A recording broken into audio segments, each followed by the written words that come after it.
This is my final presentation that I had to make for LTLE 580, which I think some of you are in right now, so it might offer a little bit of help.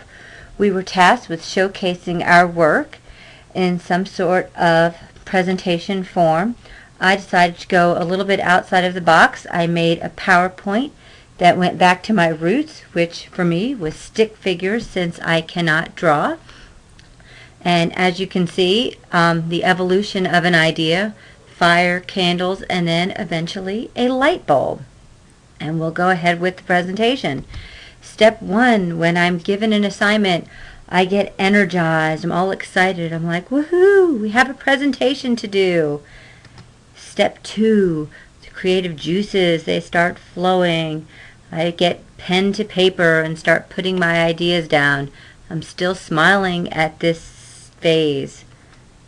Step 3, I put my ideas up and look at them, and then the discouragement begins. I'm not happy.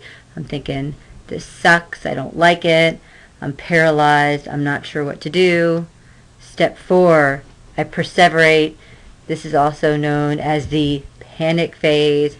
I can't stop thinking about my project, yet I don't know what to do, and I see it everywhere, and I am literally just stuck at this phase. Step 5, I finally start to revise. I make some changes. The creative juices start flowing again. I calm down a little bit and I'm collected a little more. I figure it out.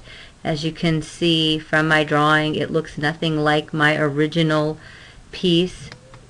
Step 6, also, it's the success stage. It's also the party stage because I feel like, woohoo, I have figured this out. I finished it, or it's as good as it's going to get. The deadline is here. I turn it in, and there it is. And this is the wrap-up. I'm energized, creative, discouraged, perseverate, revise, success.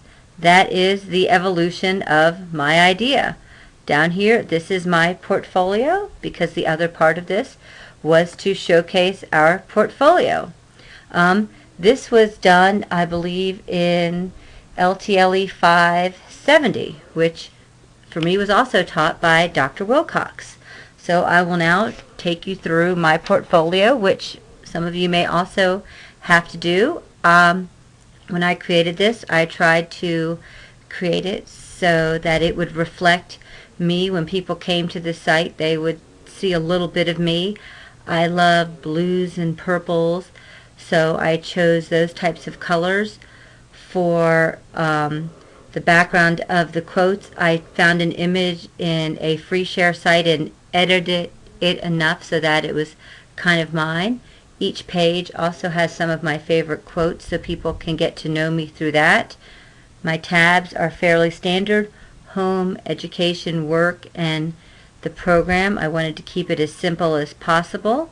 For my education, I have everywhere I attended school. To keep with copyright, I did write to every school and ask them if I could use their logos.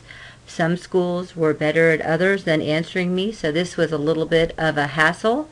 And I had to actually create my own logos for a while until some of the schools wrote me back. But they did all eventually write me. Work, I have all of my jobs listed. I also have links so that you can go and visit the sites of all of my jobs. And at the end, I have a hard copy of my resume. I try to make the descriptions a little different, so when you print out my resume, you will get something that's similar but tells a little bit different story. For the program, I went by each class, and if you click on it, each page is set up the same. I list the AECT standards, and then I have work samples, and I try to list the standards I use, and you can download the files, and for some of them you can see the files embedded right in there. Another good class I will just show you so you can see that some are embedded in there. If I go to 580, My work samples are right there, which gives a nice little preview. Again, I tried to keep it clean and simple, but they can also get a nice preview without actually having to click on anything. I do have Lightbox enabled so they can click and see bigger views of them. And that is my portfolio.